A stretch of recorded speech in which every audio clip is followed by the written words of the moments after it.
Kleber, O pois Henrique é outra. gente, boa noite, Ah, muito Bendito bem-vindos. sou Eu estou eu entre muito as feliz de mulheres, vocês olha estarem só. aqui. O que que você estava falando, Henrique? Eu não escutei, Bendito desculpa. sou eu entre as mulheres. pois Exatamente. é.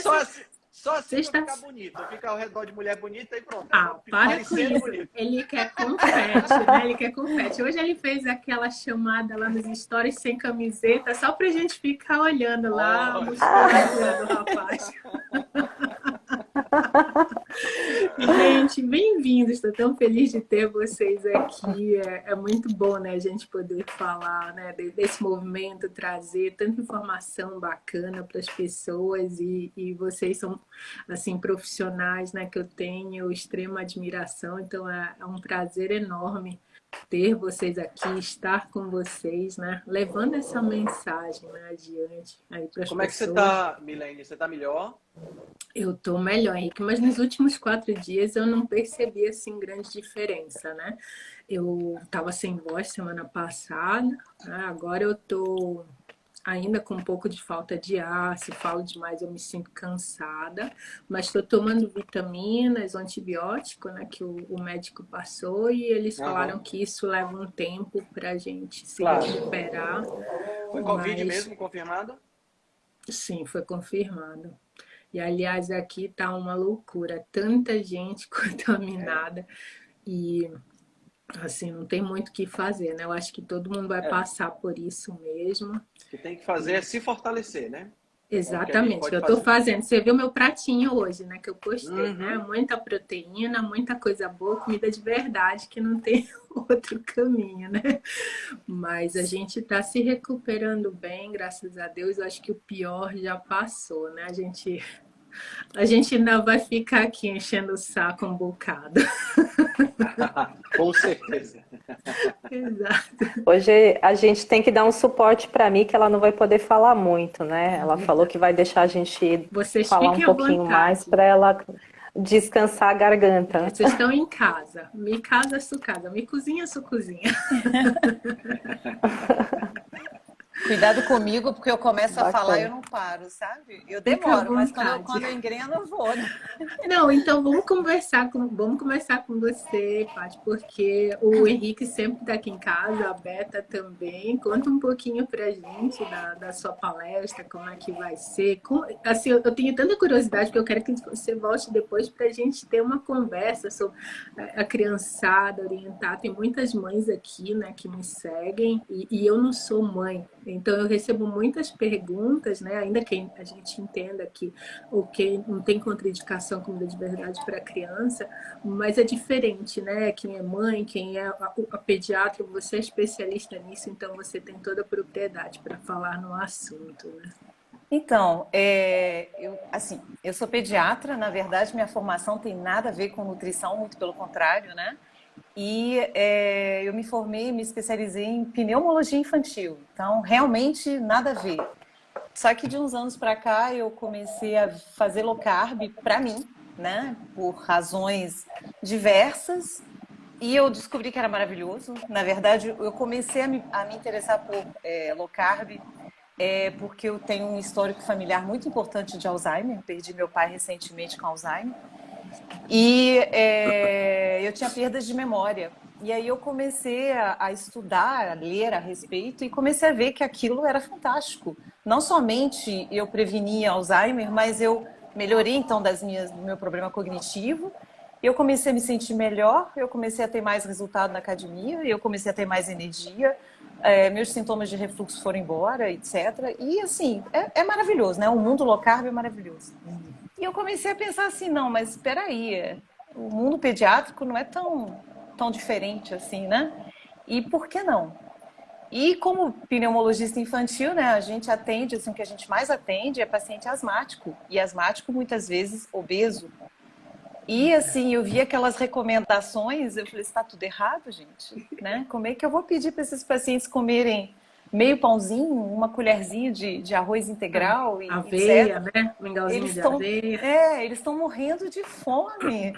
E aí, assim, eu fui vendo que aquelas orientações que para mim deram certo, estavam dando certo para meus pacientes.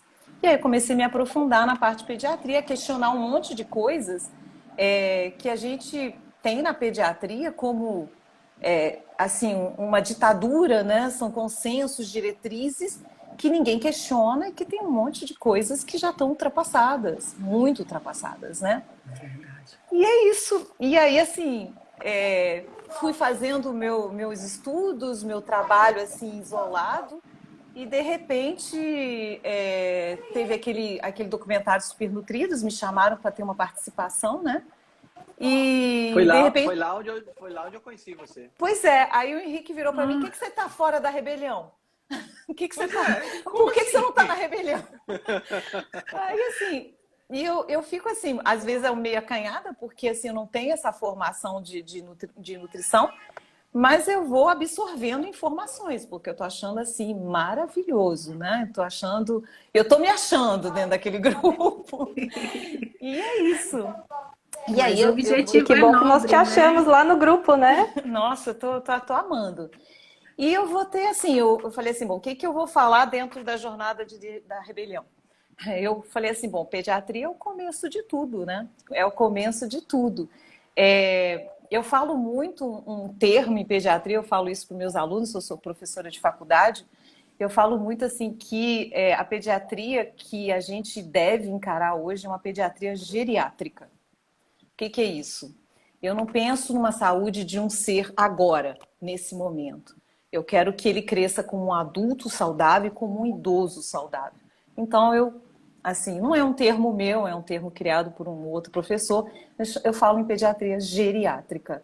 É nesse conceito que eu quero pensar, é nesse conceito que eu acho que todo mundo tem que trabalhar, né? E assim, o que a gente tem visto ao longo dos anos é que todas aquelas doenças que, quando eu fiz pediatria, eram só doenças de adulto, né? A gente não falava em diabetes tipo 2 em criança. A gente não falava em tabagismo, a gente não falava em hipertensão arterial em criança.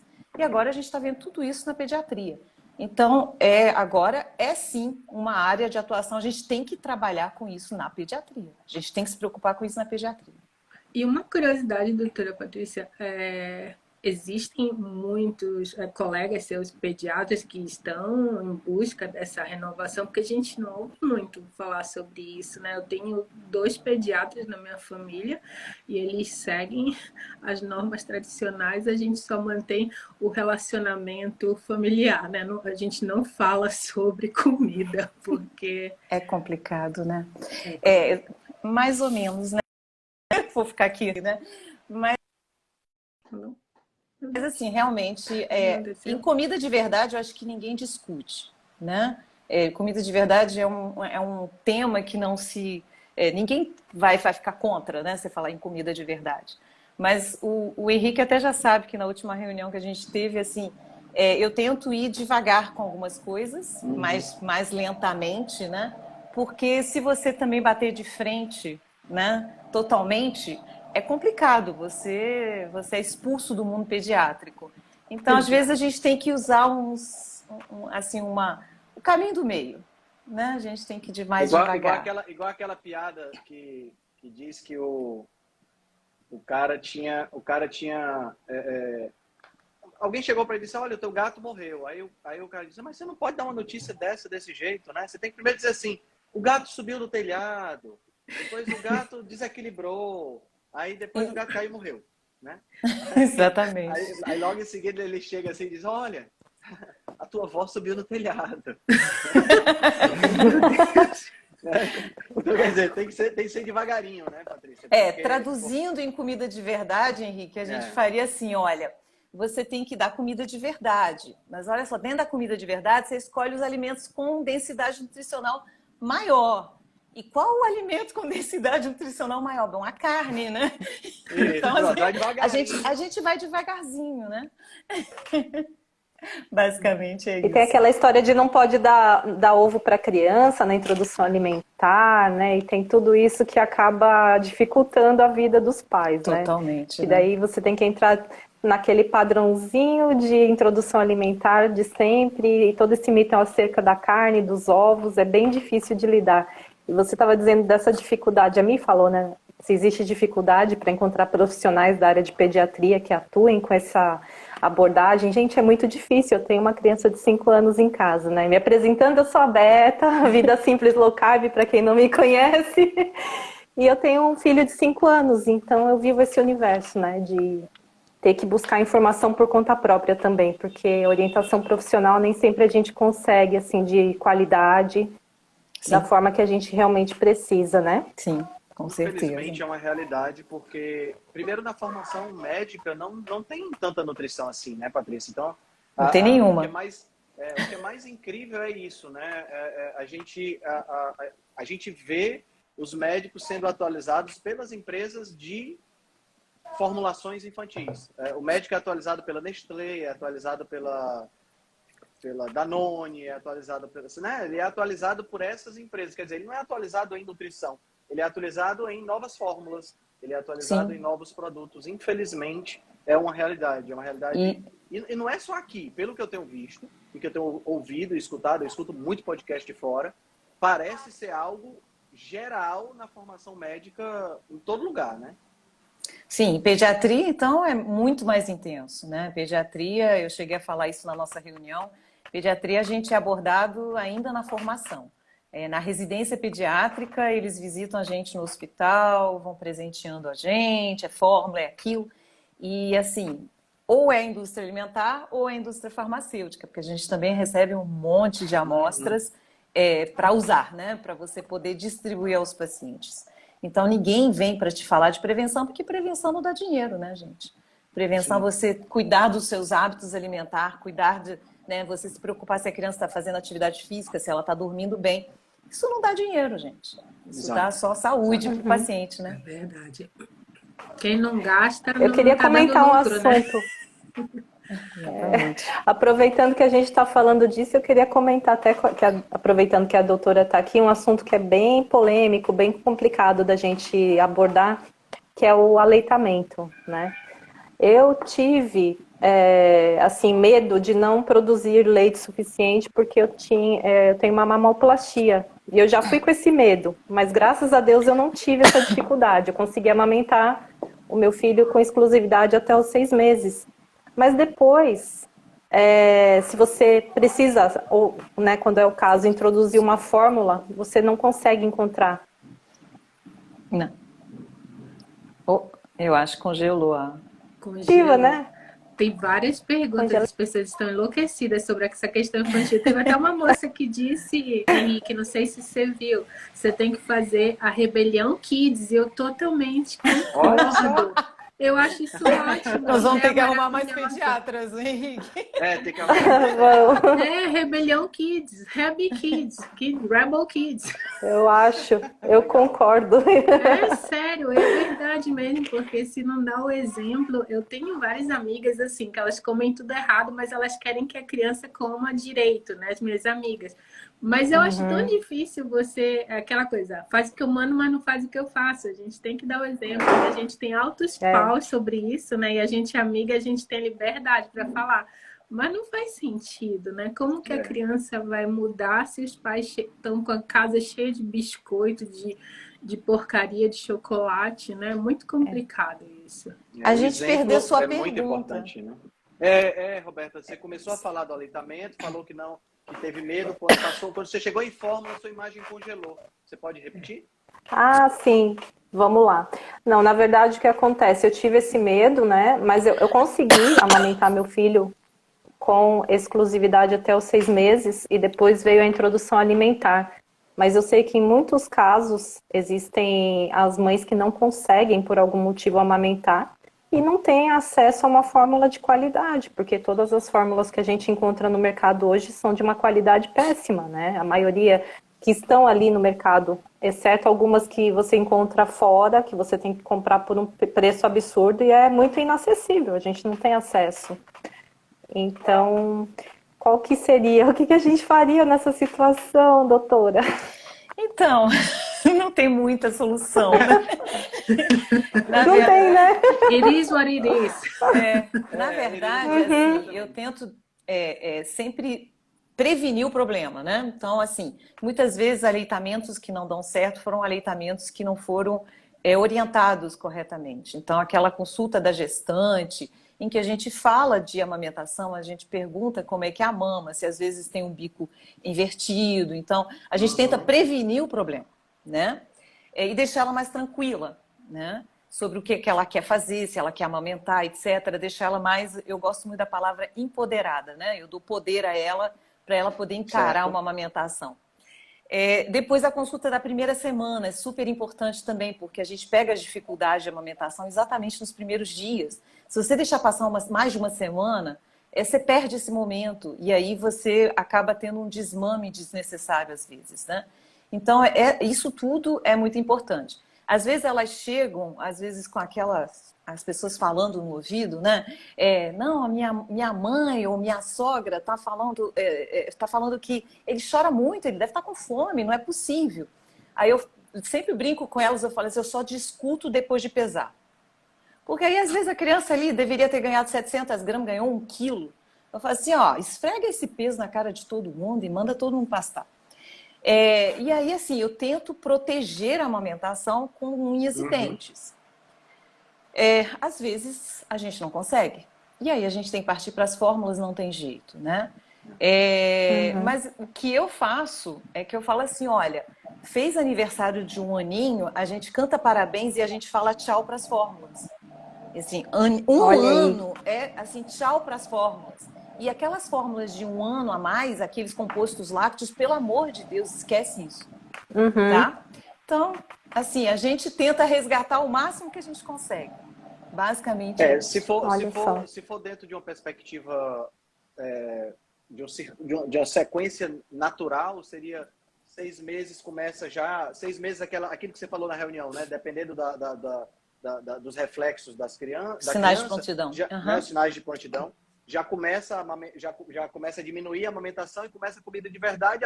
Se a mulher tiver leite, não há nem necessidade de entrar com fórmula, né? Exatamente.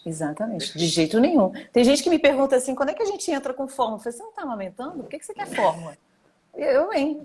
Você tem o melhor leite, você quer o pior? Pelo amor de Deus. Então, com comida de verdade, tranquilo. E né? é interessante a gente falar sobre Muitas isso. vezes, então, é esse suporte. Falta realmente esse suporte, né? Para deixar a mãe mais segura em relação a não tá deixando faltar nutrientes para a criança, não tá ficando desnutrido. Sim. E é interessante ressaltar que o leite materno, ele é feito sob medida para a criança, né? Totalmente. Porque muitas vezes a gente vê pessoas que têm um nível cultural um pouco menor, dizendo assim, mas meu leite é fraco, porque eu vejo ele lá, ele é ralo.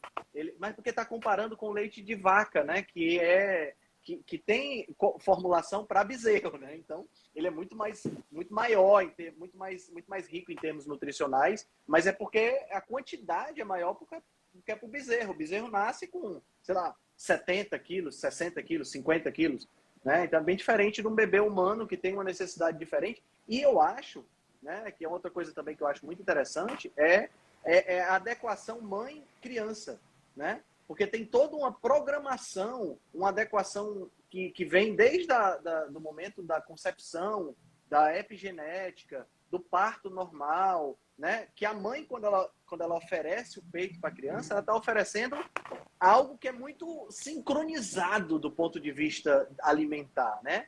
É tipo assim, é o leite certo da mãe para aquela criança. Eu não posso nem garantir que vai ter eu acho até que tem uma diferença, apesar da gente não conseguir detectar tanto assim, mas tem uma diferença nutricional quando você pega leite de outra mãe para dar para a sua criança, por exemplo, né? Isso é tão verdade, Henrique, que até mãe de bebê prematuro, por exemplo, o leite do bebê prematuro ele é mais calórico, ele tem mais proteína. Então, assim, é feito para aquela criança, sabe, que precisa, né? mais. Nossa, é maravilhoso. Perfeito, né? É perfeito demais, é perfeito demais. E assim, a gente perdeu muito desse contato natural, né? Desse contato humano, depois que começaram a colocar na cabeça da gente que fórmulas criadas em laboratório, né, que são mais modernas, são melhores. Isso na década de 90, eu lembro disso. Chegou-se a dizer que as fórmulas infantis eram melhores do que o leite materno. Gente, Exatamente. eu acho isso uma arrogância tão É grande, uma horrível. arrogância humana, É né? terrível. Eu tenho vergonha por ser humano nesse momento de você abrir a boca para dizer que algo elaborado pela gente é mais perfeito do que algo que evoluiu ao longo de milhares de anos para chegar no ponto em que ele está. Eu acho que isso é um disparate completo. Não tem sentido isso. Outra coisa que eu estimulo muito, que eu não falei, é a questão de congelar o leite materno, né? Às vezes a mãe precisa sair, ela precisa voltar a trabalhar. Eu fiz isso, né? Com meu primeiro filho, que agora já é um homem, né? Mas assim, eu tive que voltar a trabalhar com 5 meses, porque outra questão que nós discutimos até na reunião também, na última reunião da Rebelião, é que assim, a gente preconiza um aleitamento até 6 meses, mas a gente tem uma licença maternidade de 4 meses. Então, se você juntar com férias e tudo mais, você consegue no máximo uns 5 meses. Eu voltei com 5 meses, eu tinha que dar plantão de 24 horas. E aí, o que eu tirava, a minha sorte, assim, eu tinha um ambiente que eu tinha como tirar leite, eu trazia as mamadeiras já esterilizadas e tudo mais, e eu tirava leite. E o que eu tirava num plantão, eu congelava e servia para o próximo plantão. E a gente descongela em banho-maria, assim, parece muito complicado na primeira abordagem, mas assim, a gente entra assim, a gente No automático, né? exatamente.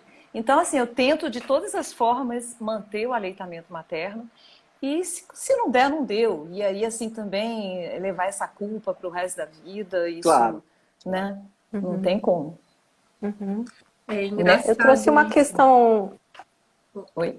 Desculpa, Mi, Não, eu eu te tava falando, interrompi, depois eu não, falo. imagina, eu acho engraçado, né, essa coisa também que eu observo que é muito 8 e 80, né, isso que você estava falando, de não carregar a culpa, né, porque realmente, eu acho que até por conta da alimentação horrorosa que a gente vem tendo nas últimas décadas, né, eu vejo, né, muitos casos de mães que não conseguem amamentar adequadamente e precisam entrar nas fórmulas, né? E aí as pessoas ou elas querem ter o leite para amamentar e fazer tudo certinho, ou elas piram também porque vão ter que dar a fórmula. Eu acho que isso também a gente tem que encontrar um equilíbrio, que nem você falou, se não tem jeito, não tem uma coisa que seja melhor do que essas fórmulas industrializadas. Então, é Sim. o que é, a gente vai lutar contra isso.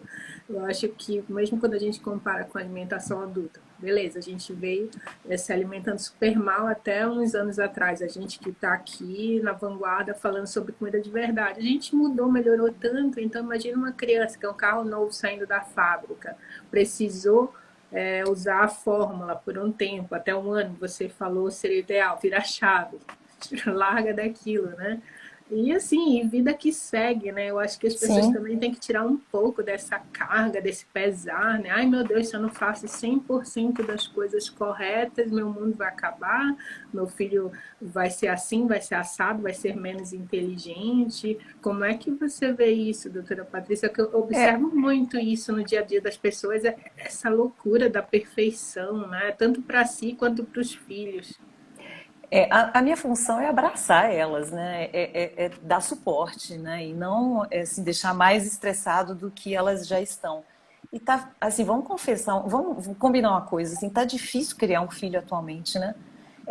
Tem curso de tudo, gente. Quando você começa a olhar Instagram, tem curso para você ensinar seu filho a dormir, seu filho a comer, seu filho a ser educado. Gente, não dá, né? É uma pressão muito grande em cima das mães, pelo amor de Deus. Quando elas começaram a Nem me vir, fale. quando elas começaram a vir no consultório, assim, tem um curso do sono. Eu falei, como assim tem um curso do sono? Tem um curso do sono, para ensinar meu filho a dormir. Eu falei, pelo amor de Deus, a gente aprende a dormir, isso é inato, e a gente nasce com sabendo dormir. É claro que a criança tem um sono fragmentado, mas isso é fisiológico. Enfim, está muito complicado. E eu tento tirar um pouquinho dessa carga, tento deixar elas mais assim abraçadas. Tem umas que choram no consultório de tanta sobrecarga psicológica. Sim, eu acredito. Né? De tanta Eu sobrecarga. acredito. É muita cobrança. Gente, eu quero essa doutora para mim. Mas Eu sabe... trouxe uma questão. Fala, Beto, você tá com essa questão interessante. É uma questão do assunto que você estava falando antes até, Henrique, sobre essa comparação que a indústria, ela coloca essa mentalidade de que os alimentos criados pelo homem, pela indústria, são melhores do que o que foi criado pela natureza. E a gente vê isso muito acontecendo porque ela manipula as informações com o marketing, com as embalagens, e muitas vezes as famílias, as mães, as avós, quem cuida das crianças, acham que dá um achocolatado de caixinha, de dar um biscoito, porque está escrito ali que ele é enriquecido com 1000 vitaminas, 1000 minerais, né? Aquilo ali vai ser melhor do que você dar uma fruta, do que você dar uma coxa de frango na mão da criança, né? Porque está concentrado, porque tem muitas vitaminas concentradas, porque o corpo vai absorver mais daquilo. Então você é uma enganação mesmo, né? É uma manipulação que acontece. Então muitas vezes a gente vê as pessoas não dando também, não só pela praticidade de ter aquilo na mão, né? De ir lá no mercado e comprar tudo prontinho, mas também por acreditar que tanto alimentos prontos, né, enriquecidos com 1000 vitaminas, quanto os suplementos, aqueles tipos pozinhos, né, polivitamínicos, são melhores do que você dar a própria comida para a criança. Eu vejo muito isso acontecendo também, né? E aí você chegar e dizer isso, dizer o contrário, falar que não, que o velho prato de comida, que a fruta, que a carne são melhores, a pessoa te olha assim e fala que não, tá muito fácil, tá muito simples isso. Então também é uma mudança de mentalidade que a gente tem que ir trabalhando, né? Bastante. O que eu vejo complicado. aí, é que a gente se desconectou, entendeu? Eu acho que totalmente. houve uma desconexão. A gente saiu de perto. Chega para uma criança hoje, de 5 anos de idade, pergunta de onde é que vem o ovo. O ovo de galinha vem de onde? Ela vai dizer daquela caixa que tem bem ali. É verdade. Pior que não sabe nem qual animal que bota ovo, sabe. né? Até ir para a escola não sabe nem que animal. Chega com a criança e mostra um tomate, um chuchu e um pepino. E pergunta para ela identificar cada um. Não se sabe mais, a gente perdeu a conexão. Quantos de nós, e incluímos todos, quantos de nós conhecemos o açougueiro que faz? Não tem mais, não existe mais isso. O pepino talvez, Henrique, porque tem no McDonald's, então talvez no sanduíche do McDonald's tem pepino, e talvez elas reconheçam. Tem razão. A gente se desconectou e a gente não conhece mais. A gente se desconectou da comida, nós nos desconectamos da comida, e agora nós também nos desconectamos do fornecedor da comida.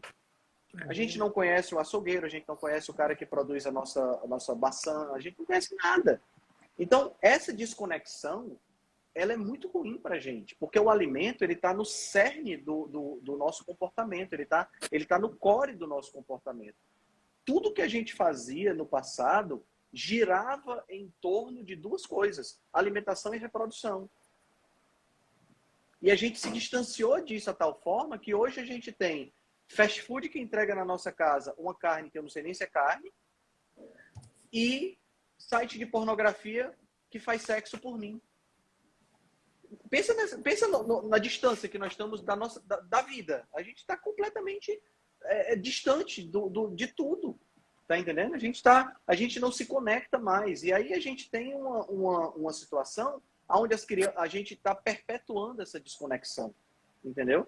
E aí vem exatamente isso que você falou, Beta. A desconexão é tamanha que a gente acha que o que é feito pelo homem é mais nutricionalmente mais completo do que o que é feito pela natureza. E nunca vai ser.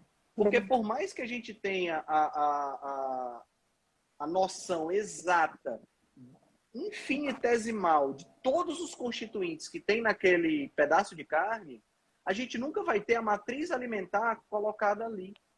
Exato. Entendeu?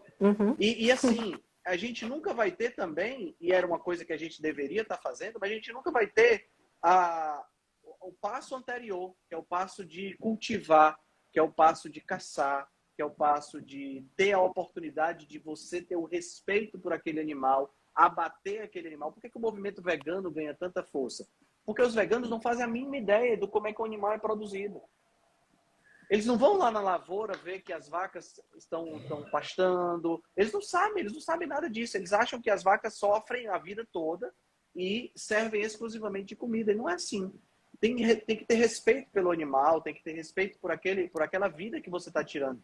E a gente hoje é acostumado aí no restaurante a comer picanha. Mas só existe uma picanha por boi. Tá entendendo? E o fígado, e o pulmão, e o pâncreas. Tem determinados lugares que isso nem é vendido, isso é jogado fora. Né? Então a gente se desconectou muito da nossa realidade de vida, Henrique, mas você quer dizer que a gente tem que voltar para as cavernas? Não, não estou querendo dizer isso. Eu acho que a gente tem que encontrar um meio termo. Agora é o momento da gente encontrar um meio termo. Da gente priorizar, por exemplo, produtores locais, né? Priorizar, por exemplo, o produtor de queijo artesanal aqui. Eu estou no Nordeste, né? Aqui o queijo coalho é uma coisa extremamente artesanal. Ao invés de eu ir no supermercado e comprar um queijo produzido pela vaca, não sei das quantas que tem lá, não sei de onde, eu vou procurar um queijo de um produtor local. Eu garanto uma economia forte e, ao mesmo tempo, eu busco a minha cultura, né? Eu vou procurar comidas típicas da região, eu vou procurar, sabe? Ao invés de jantar no último restaurante fancy que apareceu agora, que tem todas as coisas, eu vou para o Mercado Central, o Mercado São Sebastião, que é aqui na minha cidade, comer língua no café da manhã. Tá entendendo? Isso é encontrar um certo meio termo, né? Para a gente poder chegar nesse momento e conseguir resgatar um pouco da nossa cultura, um pouco da nossa conexão com o alimento. O meio termo eu penso assim. O meio termo do Henrique, eu não consigo, tá, Henrique? Se eu falar para as mães, olha, vocês vão ter que comer língua, vai ter que servir língua no café da manhã. Eu vou ser Se você conseguir que as mães já comam carne, já tá muito bom, né? Na verdade, um problema que eu queria trazer aqui, que eu trabalho tanto no consultório, com medicina particular, vamos dizer, e eu trabalho também no sistema público. Eu dou aula de faculdade, aula prática, no sistema público de saúde. E aí a gente bate com alguns obstáculos. O carboidrato é sempre muito mais barato. Né? Ele é sempre muito mais barato. Carne é cara. Eu já tive mãe que chegou para mim, mas a gente não come carne em casa, que é caro. Aí assim, você fica... geralmente o ovo para mim é a salvação. Isso. É a grande salvação. Né? Eu falo assim, gente, até o ovo de supermercado ele é melhor do que tudo que você está oferecendo aqui. Exato. Mas assim, é um problema, né? Porque tem aquela solução. Tem gente que vive com aquele dinheirinho do dia.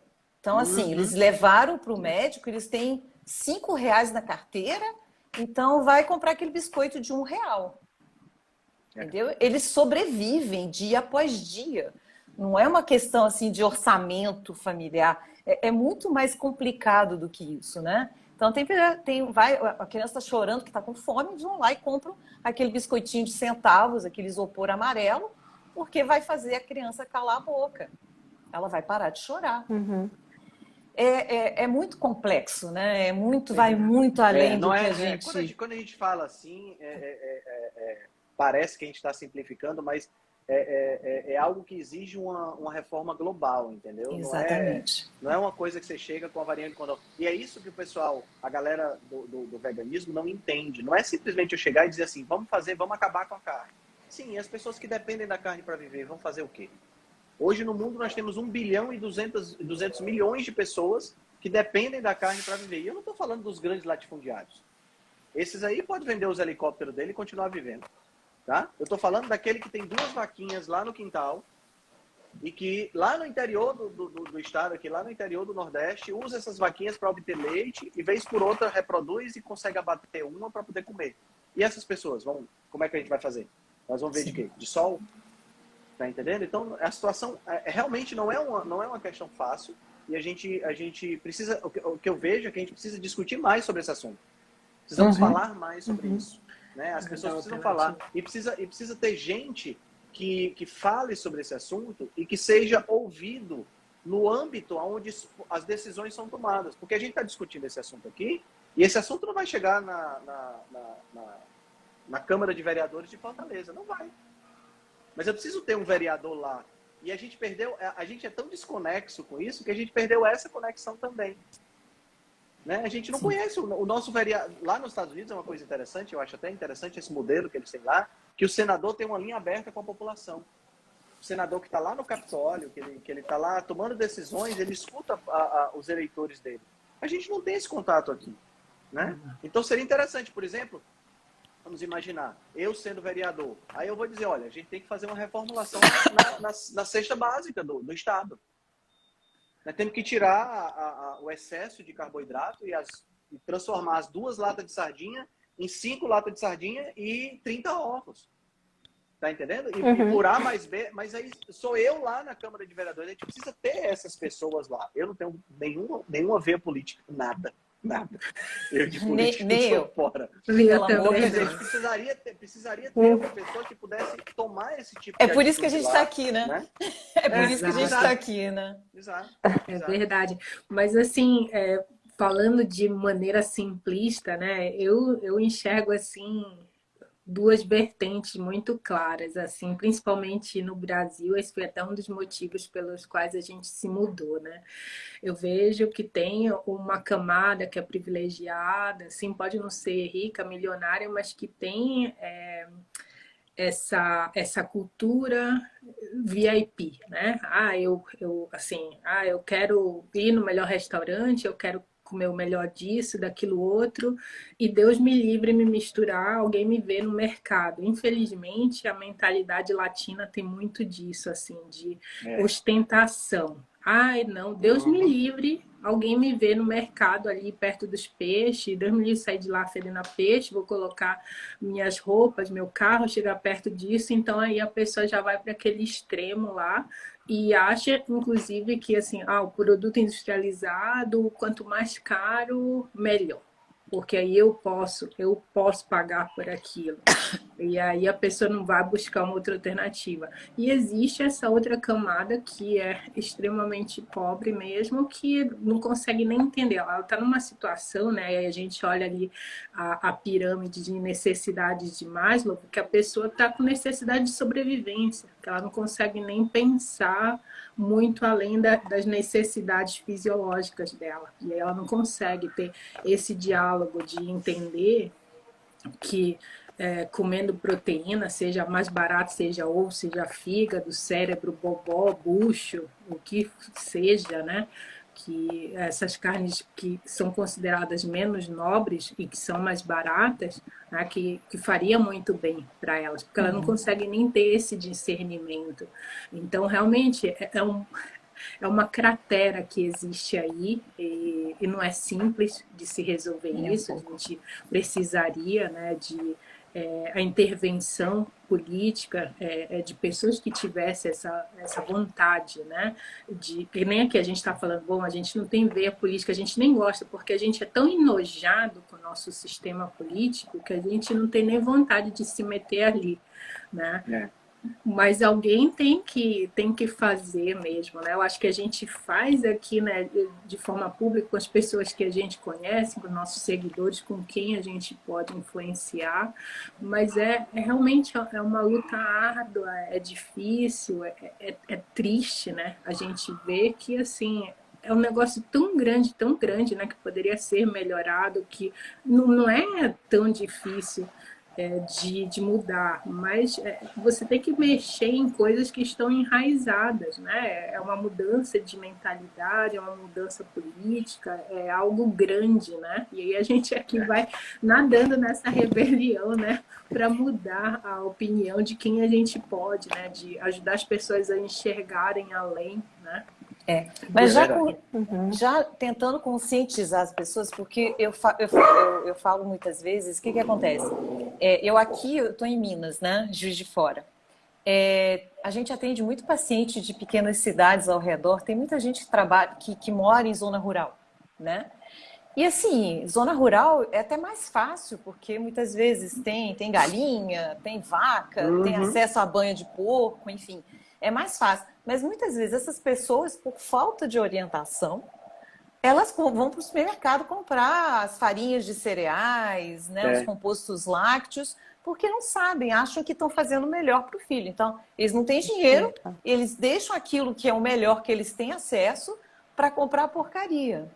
Então, assim, eu acho que já começando com a informação, a gente já consegue bastante coisa, né? É verdade. A Eu educação costumo é a base, né? Eu costumo falar que é o nosso trabalho de formiguinha. A gente vai agindo dentro do que está ao nosso alcance mesmo, né? Dentro de onde a gente tem um potencial melhor de ter resultado. Exatamente. No caso aqui, o que acontece? Eu tenho muito contato com mães, né, com outros pais, que se queixam muito de que os filhos têm seletividade alimentar, inclusive, né? Até queria entrar no assunto totalmente agora diferente aqui, que é uma coisa que eu consigo ajudar um pouco, né? Que é o que está dentro ali do meu. Não consigo mudar essa parte política, mas com um pouquinho ali a gente vai agindo. Ah, meu filho nunca vai comer moela, meu filho nunca vai comer coração, né? Nunca vai experimentar Uma um puxada legume de bode, diferente. né? E aí o que acontece? O hábito da criança tem que ser uma coisa feita com a mudança de hábito é com paciência, com persistência e com tentativa e erro, né? Não é a primeira vez que a criança rejeitou que a gente vai desistir. A gente tem que ir criando algumas estratégias também, né? Às vezes a forma que você apresenta o alimento para a criança não é atrativa. Você mudar a apresentação faz total diferença. Igual hoje mesmo, meu filho não queria, mamãe, hoje eu não quero comer ovo. Mas na hora que eu fui comer o meu ovo dentro da xicarazinha, ali, o ovo quente que eu quebrei e fiz uma.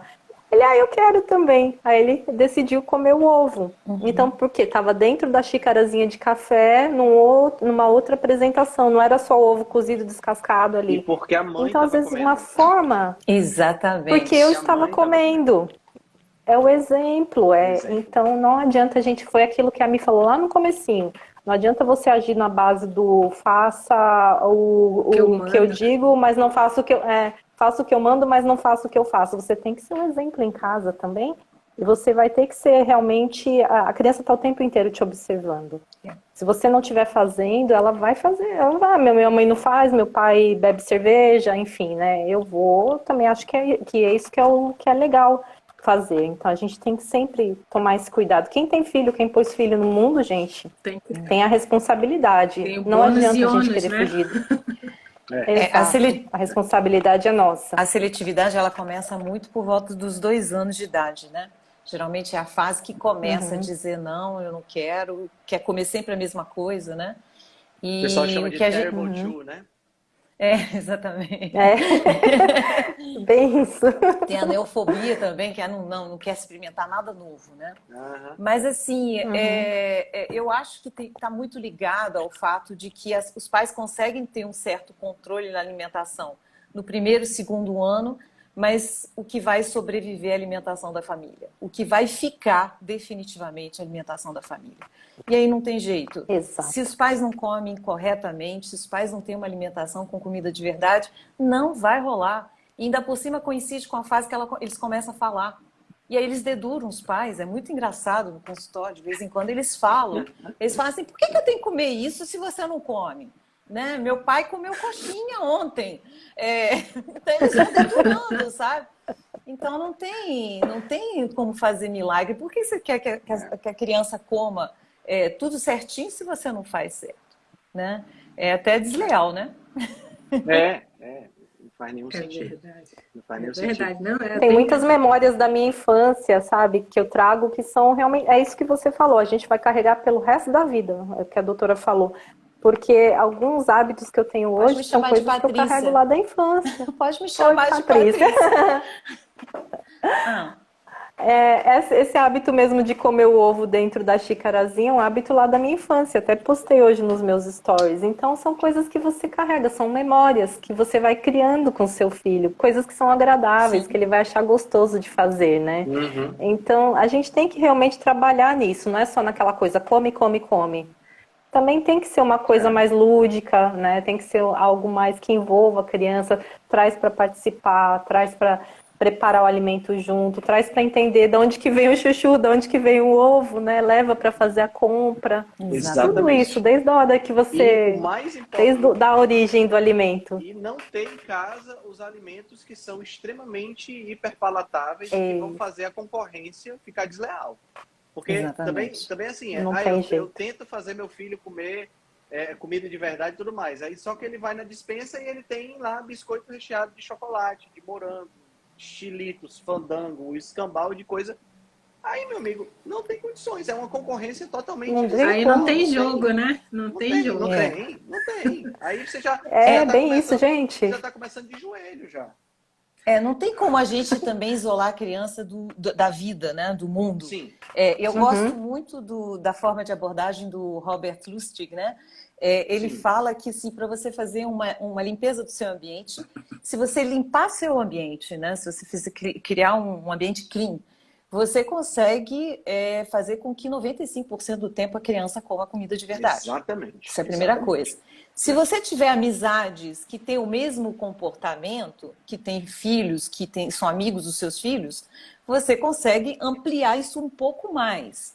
E aí você deixa a exceção para aquela festinha de aniversário, etc., que ele vai querer provar um brigadeiro, um pedaço de bolo, não vai ter jeito. Claro. Mas assim, diminui muito, né? Diminui demais. Sim. Se você não tem em casa, eu não sei se você recebe esse tipo de coisa, Patrícia, mas muita gente chega e diz assim, mas meu filho só quer comer porcaria. Aí eu olho para a pessoa e digo, quem é que compra porcaria? Exatamente. É ele pega o carro, vai no supermercado, compra a porcaria e volta, ele tem cartão de crédito agora. Se você não tem a porcaria dentro de casa, ele não vai comer. Mas ele vai morrer de fome. Eu disse isso para uma amiga essa semana que não morre. Eu disse isso para uma amiga essa semana que está com um bebê, né? E a gente conversando sobre introdução alimentar, né? Mas já pensando na fase maior. Eu disse, olha, quando você dá um biscoito recheado para a criança, achando que você está nutrindo pelo menos um pouquinho, porque ela não quis comer mais nada, na realidade você não está nutrindo, você está desnutrindo. Porque você está forçando aquela criança a utilizar recursos de vitaminas, de minerais, de antioxidantes, que ela não precisaria utilizar se tivesse comido comida de verdade, e ela vai precisar utilizar esses recursos que ela tem dentro do corpo dela para poder resolver um problema que você está criando para ela ao dar um biscoito recheado. Tá entendendo? Então, na prática, quando você dá comida, quando você dá ultraprocessado para a criança, você está desnutrindo a criança em termos de nutrientes, micronutrição, vitaminas e minerais, apesar de estar dando calorias para ela. Então, é totalmente o oposto de quando você dá comida de verdade. E é isso que a Beta falou. Quando tem fome, ela vai comer. Assim, a não ser no caso de um distúrbio, é impossível uma criança saudável, quando tiver fome, não é vontade de comer, quando ela tiver fome, é impossível ela, se não tiver a concorrência do ultraprocessado, ela vai procurar o ovo, ela vai procurar a carne, ela vai procurar, não tem jeito. E aí, nesse momento, é que eu vejo o que está atrapalhando. Porque muitas vezes a mãe fala assim, ele não quer comer comida. Aí a primeira preocupação que eu tenho é assim, mas o que está atrapalhando? E aí você sempre, isso é a regra, tem um composto lácteo, tem uma farinha de cereais, tem suco o dia inteiro, tem alguma coisa muito energético que está fazendo o papel, está quebrando o galho naqueles momentos, né? Está suprindo, assim, fazendo essa criança sobreviver, vamos dizer. Né? É isso mesmo. E isso que você falou Você tem que eliminar. Isso que você falou com a mãe, né, sobre essa questão de quem está comprando a comida, foi uma das poucas vezes na minha vida pediátrica que eu perdi a paciência. Eu estava no consultório, tinha uma criança de 5 anos, e ela estava absolutamente obesa, e eu comecei a falar dos ultraprocessados, etc. Tem que tirar isso, tem que tirar aquilo. Tinha feito um diário alimentar ali. E aí ela toda hora que eu falava alguma coisa, ela virava para a criança de 5 anos, um pedacinho de gente, pequenininho. Ela dizia assim, você está ouvindo a doutora? Você está prestando atenção? Não pode, viu? A tia falou, você tem que seguir o que ela está falando. Aquilo foi subir. Chegou... Não, eu tô olhando aqui, eu já tô possessa. Eu falei assim, parou. Se deu aquele... Eu falei assim, parou. Eu falei assim, mãe, pelo amor de Deus, você está dando bronca para uma criança de 5 anos de idade? É ele que faz as compras? É ele que prepara a comida e coloca na mesa? Aí eu dei uma bronca nela. Depois eu me arrependi, porque quando a gente assim briga com o cuidador, a gente perde a oportunidade depois de cuidar da criança, porque eles somem, né, depois. Então me arrependi, porque a criança não tinha culpa, né? Mas enfim, foi uma das poucas vezes que eu perdi a paciência, sim. Não, é engraçado isso, apesar de não ser mãe, e aqui nos meus estudos observacionais das minhas amigas que são mães, o Essas que eu, observações. o que eu vejo muito é assim, essa coisa da transferência da responsabilidade, né? Os pais, eles estão cansados e aí eles começam a dar um monte de gadgets para as crianças, e a criança fica o tempo inteiro no celular, no tablet, vendo YouTube, não sei o quê, e aí se a criança começa a encher o saco, aí dá biscoito, dá iogurte, dá coisas gostosas para a criança parar de encher o saco. Então, eu noto muito, assim, no meio que me cerca, essa não tomada da responsabilidade também, sabe? Por cuidar da criança. E isso que você falou, né? E aí o pai transfere para a criança, eles querem que a gente dê bronca. As minhas amigas, elas pedem muito para eu falar para os filhos dela, como se elas tivessem perdido a autoridade sobre a alimentação da criança, né? Porque elas querem que a criança coma saudável, mas querem continuar comendo porcaria. Aí elas falam, ai, me fala para ele que acontece isso, acontece aquilo, então eu viro o bicho papão, né? Eu que tenho que tomar. E eu acho um absurdo isso, né? Eu brigo com elas, não na frente das crianças, para não perderem ainda mais autoridade. Mas eu vejo muito essa coisa de deixar a criança fazer o que ela quer, comer o que ela quer, para ela não encher o saco. Aí depois fica tudo gorda, tudo doente. E aí é um problema você conseguir mudar o processo. Mas as pessoas não assumem a responsabilidade da própria alimentação. Como é que elas vão assumir do filho? Elas não assumem da própria. Muitas vezes elas falam assim, ah, não, mas eu tenho um problema de metabolismo, não sei o quê. Eu trabalho muito, não dá para ir para academia. Sabe, elas arrumam desculpas. Então, assim, isso naturalmente acontece com os filhos também, né? Além de usar a comida como distração, né? Exatamente. Eu tenho que sair. Tem que terminar? Eu tenho que sair. Vocês podem conversar, por favor. Continuem conversando, porque o papo tá muito bom. Eu tenho que sair, que eu tenho uma live, outra live agora. Meu Deus do céu. Vai lá, Henrique. Boa live. Eu meu ocupado. Vai lá que o papo tá bom aqui. A gente vai deixar registrado aqui que a minha palestra na jornada vai ser sobre nutrição ancestral. Eu já estou trabalhando nela, tá? Um negócio assim legal. Eu peguei o meu TCC e destrinchei todinho, todas as partes, e aí eu estou fazendo uma palestra muito ilustrativa, e eu tenho certeza que quem assistir vai entender tudo isso que nós estamos falando aqui agora, vai entender e vai conseguir colocar em prática nessa jornada para uma vida mais saudável. Acho que vai ser bem legal. Com certeza. Tô louca para ver. Legal, então, pessoal. Vai lá, Henrique. Vai lá que a gente toca o barco aqui, boa que a live. gente nem gosta de falar. Né? Eu aqui com a garganta ferrada não consigo, que o bichinho fica coçando. Beijo para vocês. Boa noite. Beijo, Henrique. Tchau. Tchau. A gente estava falando aqui sobre a distração, né, Mi? Usando a comida como distração. Eu vejo muito isso o tempo todo. E sabe outra coisa que acontece muito? As pessoas terem essa mentalidade de que criança tem que comer muito para estar bem nutrida, né? Só que a qualidade do que está sendo oferecido é péssima. Não adianta ela ficar comendo super alimentada e subnutrida, né? Como a gente tem falado bastante. E ficar com aquela história, não, criança tem que ser gordinha para estar saudável, né? Se a criança for magra, não está saudável. Tem essa mentalidade meio antiquada aí também. E outra coisa, ele tá gordinho agora, mas depois ele vai crescer e vai emagrecer. Não tem problema ele comer bastante, né? Não tem problema ele comer isso daqui que não vai fazer mal. Então não tá vendo o que tá por trás. A criança tá com sobrepeso, mas ela não tá só gordinha. E se ela tiver doente, está adoecendo por conta do que ela tá, da forma péssima que ela tá se alimentando. A preocupação não é só de estar ou não gordinha, né? E dos hábitos que estão sendo criados, do vício em alimentos processados, em carboidrato refinado, em açúcar que está sendo criado, oferecendo suquinho o tempo inteiro, achocolatado o tempo todo, é biscoito, é salgadinho, enfim. Aí depois diz que a criança tem seletividade alimentar. É porque ela realmente não tem acesso nem oportunidade de conhecer os outros alimentos de verdade, não é isso? Não tem porque ninguém come em casa. Né? E assim, ela tem necessidade de comer muito porque ela tem eu falo assim, ela é mal nutrida, né? Ela não, quando eu me formei, fiz pediatria, não vou falar minha idade aqui não, tá? Mas quando eu fiz Toda pediatria... jovenzinha, 18 anos. Até parece. Quando eu fiz pediatria, eu vi casos de desnutrição mesmo, passar fome, falta de comida, falta proteica, falta de todos os nutrientes. E a gente fazia no hospital público, lá no Rio, a gente fazia recuperação nutricional desses pacientes.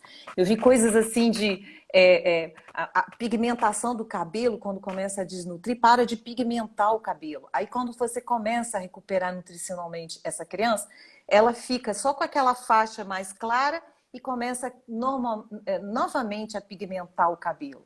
Então, assim, mas são situações que a gente não vê mais agora.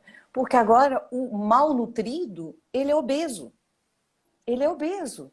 Então, assim, as pessoas acham que a criança está bem nutrida porque ela tá grande, né? Ela está com peso elevado, mas na verdade ela está com deficiência de um monte de coisas. E por isso que ela tem necessidade de comer o tempo todo, porque ela está com deficiência nutricional de micronutrientes. E ela come basicamente carboidrato que dá fome o tempo todo. Né? E as pessoas têm que acordar, pelo amor de Deus, as pessoas têm que acordar. Eu estou vendo crianças, tanto no sistema público quanto no sistema privado, crianças com sinais de resistência à insulina. Eu estou vendo crianças com aquelas manchas escuras, acantose no pescoço, né? Estrias no abdômen, enfim, sinais de realmente já de distúrbio metabólico. Que era coisa de gente velha, né? Pensar assim, nossa, coisa de uma pessoa adulta, de uma pessoa velha. A gente não estudava isso na pediatria. É muito bizarro isso, né? E aí as pessoas, assim, elas não têm noção disso. Antigamente, o diabetes que eu estudava na minha pediatria, na minha faculdade, era o diabetes tipo 1, acabou. Ninguém falava em diabetes tipo 2 para criança.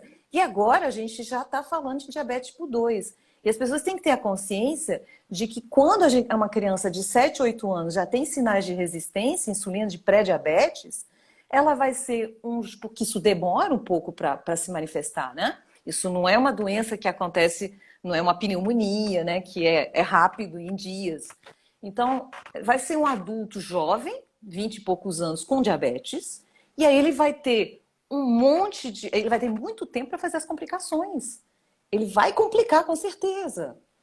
Porque uma coisa é você ficar diabético com 65, 70 anos. O tempo para complicar é muito pequeno, mas uma criança que começou com pré-diabetes aos 7, 8 anos é um diabético aos 20 e poucos anos e vai ter complicação com 30, 40. Então, assim, isso é muito sério, as pessoas têm que acordar, né? E eu até brinco, porque os meus alunos até já me conhecem. Muitas vezes, assim, é claro que não dá para generalizar, mas muitas vezes quem atrapalha na consulta é a avó, né? Desculpe se tiver avó aqui, tá? Que a avó estraga, mas dá chocolate, dá leitinho chocolatado. Você orienta os pais, você tenta convencer, você fica 1 hora tentando convencer, e aí tem aquela senhorinha ali sentadinha e fala assim, eu dei isso tudo para os meus filhos, ninguém morreu, tá todo mundo vivo. É uma questão de sobrevivência, né?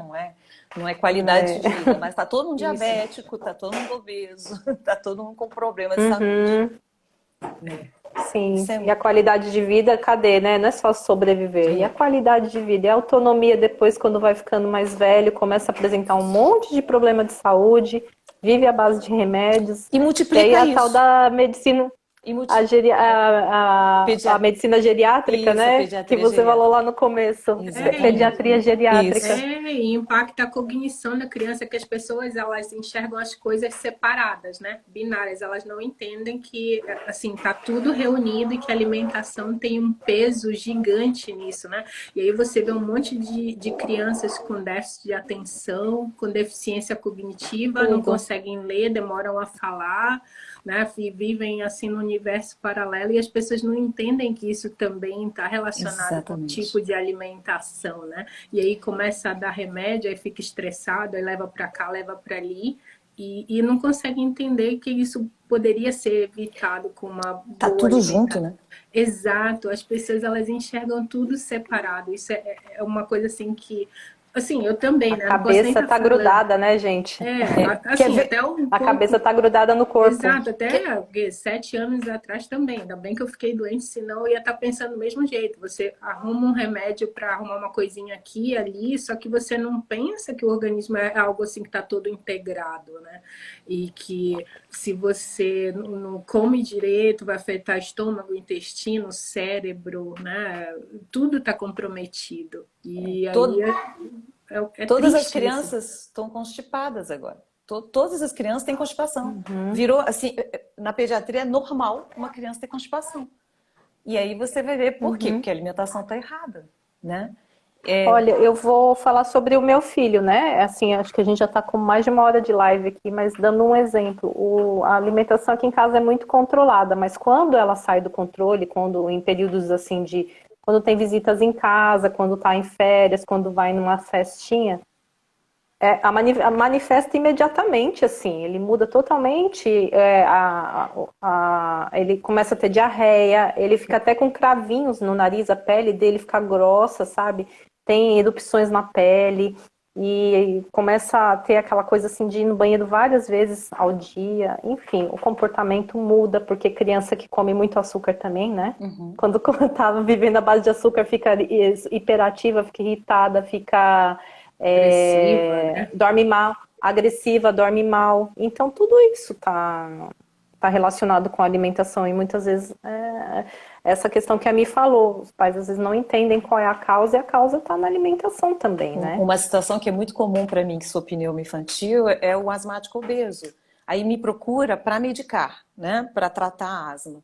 Só que aí você vê, tá obeso, portanto está roncando, portanto para de respirar no meio da noite, faz apneia, tudo por causa do peso, né? Tá todo inflamado, tem resistência à insulina, e aí você começa a falar do peso. Não, mas doutora, a gente veio por causa da asma.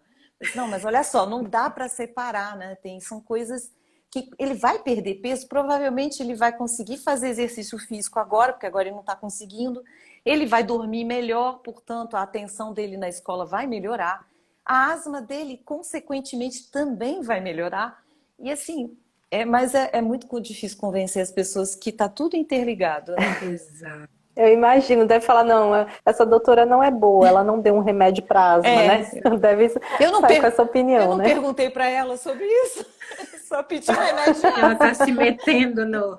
Chamando meu filho de gordo, né? Tem Exatamente. tudo isso. É muito difícil. Mas, gente, é muito complexo mesmo. E assim, a gente é aquela história que eu falei, um trabalhinho de formiguinha que eu vou fazendo e vou ajudando conforme eu posso. Até eu não fico tentando convencer quem realmente ainda não tem. Eu mostro e falo, olha, tá funcionando aqui, tá dando super certo.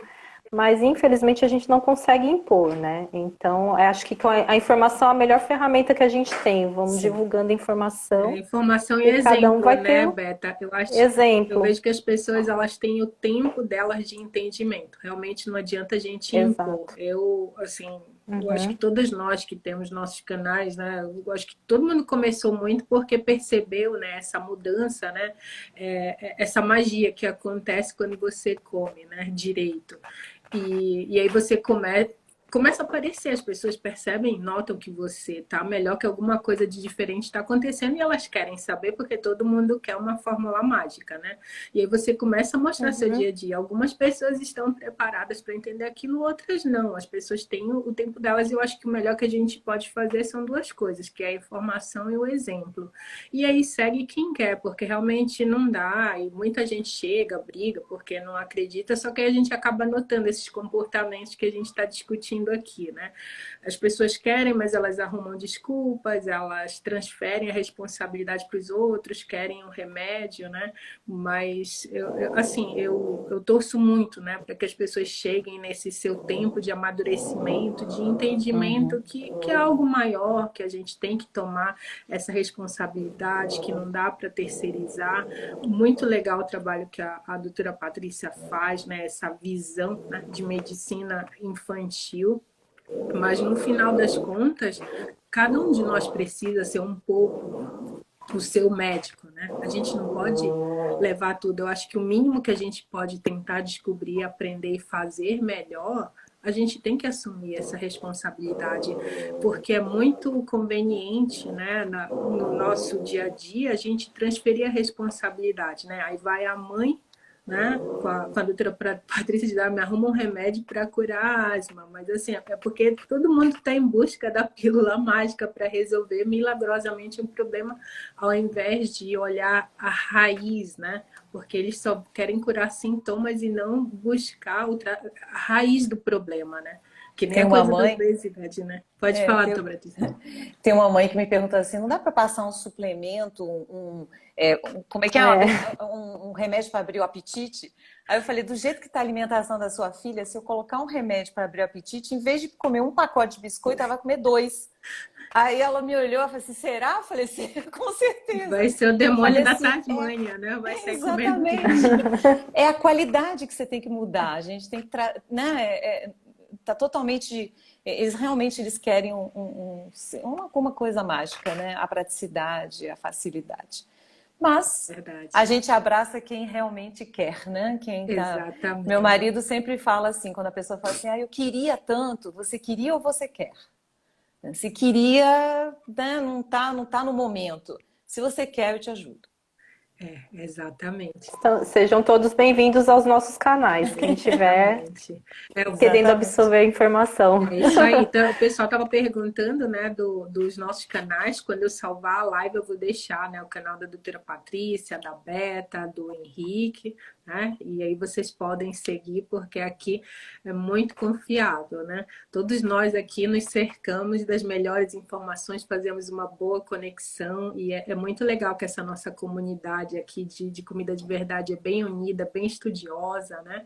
Não é tão gigante assim, mas são pessoas muito comprometidas, né? Com a boa informação, com a ciência, e eu acho que isso é muito legal. Assim, ao mesmo tempo que a gente tem todos esses problemas que a gente estava discutindo ainda agora, políticos e tal, por outro lado, a gente tem as redes sociais, hoje a gente tem voz, né? Porque antes o conhecimento ficava ali isolado para acesso de poucos, né? E hoje a gente tem acesso, tem as redes sociais que a gente pode falar, que a gente pode trazer informação, trazer outros pontos de vista, né? Tem muita coisa ruim, mas também tem muita coisa boa. E eu acho que cabe a cada um, né, buscar fazer essa seleção, esse filtro do que é melhor para si, né? Perfeito, isso, Mi. perfeito. Falou tudo. Meninas, muitíssimo obrigada. Não sei se vocês querem falar mais alguma coisa. A gente bombardeou a doutora Patrícia, porque eu estava sedenta para falar disso. Sério. Foi um prazer, gente. Eu acho que o último recado... A doutora Patrícia tá... O último recado a doutora Patrícia está convidadíssima para uma live no meu canal, para a gente falar mais sobre isso, Com viu? certeza. Quando passar essa correria da rebelião, Com certeza. tá bom? E faça inscrição para a jornada, tá, gente? O recado é esse, né? Jornada 2. Exato. Façam inscrição. Vai ter muita coisa boa, né? Nossa, verdade. 15 palestrantes, cada um melhor do que o outro. Muito bom. Exatamente, é uma oportunidade única, né, de você ouvir tantos profissionais legais que provavelmente as pessoas não teriam essa oportunidade. É um evento único, eu não encontrei ainda no Brasil um evento como esse, né, que você reunisse, né, tantas especialidades diferentes, temáticas diferentes dentro dessa visão de comida de verdade, por um preço que está sendo oferecido. Então, realmente é algo que pode mudar a vida das pessoas, né? Então eu acho que vale sim muito a pena você participar dessa rebelião, né? É um trabalho de formiga mesmo. Sem dúvida. Eu estive na primeira jornada, né? Que foi a primeira edição. E foi uma experiência incrível. Quem esteve lá amou. A experiência também vale muito a pena. É um conhecimento que você leva para a vida toda, que você ajuda a disseminar também. Então, é um investimento muito pequeno para a qualidade do evento. Vale muito a pena. O time está maravilhoso, gente. É isso aí. Muito obrigada. Obrigada, meninas. tá? Boa noite. Adorei. Foi muito, muito bom o papo. Sempre bem-vindas. Boa recuperação para você, obrigada. Viu? Se cuide aí. Né? Muito obrigada, meninas. Tchau. Beijos. Beijo. Tchau, tchau. Tchau.